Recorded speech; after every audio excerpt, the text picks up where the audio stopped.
quelle importance revêtent ces JO dans le contexte actuel très particulier, dans l'épidémie du Covid-19?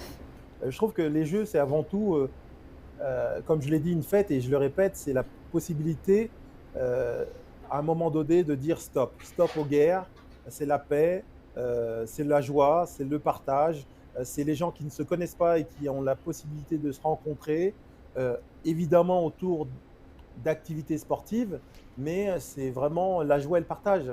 J'entendais un de mes amis il y a quelques jours qui s'appelle Kylian Mbappé qui disait j'aimerais bien pouvoir participer aux Jeux Olympiques un jour dans ma vie. Et même tous les grandes superstars dans le sport ou les grands patrons rêvent de faire les Jeux Olympiques. Les JO, avant tout, ça fait rêver. C'est un événement, je pense, auquel, hem, beaucoup enfin, que beaucoup au travers du monde attendent pour se réjouir, se retrouver ensemble l'été, même si c'est, devant un téléviseur et je pense que c'est porteur d'espoir, porteur de joie, se réunir ensemble et se réjouir ensemble, c'est vraiment important. Il faut continuer à soutenir les athlètes qui se préparent et on y croit.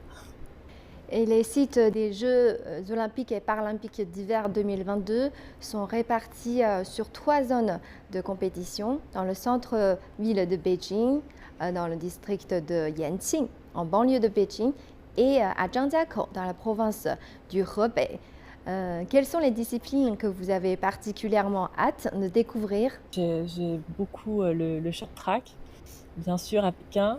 Je serai sans doute plus, disponible pour les disciplines de neige, je pense que je serai plus à Zhangjiakou pendant les Jeux. Donc découvrir tout ce qui est, ces nouvelles disciplines snowboard, slopestyle, que je connais peu et qui en plus, intéressent un public très jeune, des athlètes jeunes. Je trouve que c'est très encourageant, c'est l'avenir des sports d'hiver. Moi, j'ai hâte d'être au Olympic Park pour pouvoir voir des disciplines comme le hockey sur glace ou également le patinage, le patinage artistique.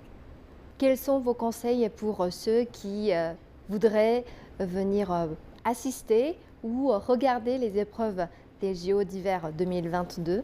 Déjà, moi, je dirais, n'écoutez pas tout ce que disent les gens, parce que souvent les gens parlent de la Chine et ils ne connaissent pas la Chine. Donc, je dis qu'il faut venir, il faut expérimenter et qu'ils vont être surpris de voir le décalage entre souvent ce qu'on peut dire de la Chine de façon négative dans la presse assez souvent. La Chine, c'est un pays qui est ouvert, qui est accueillant et où il fait bon vivre.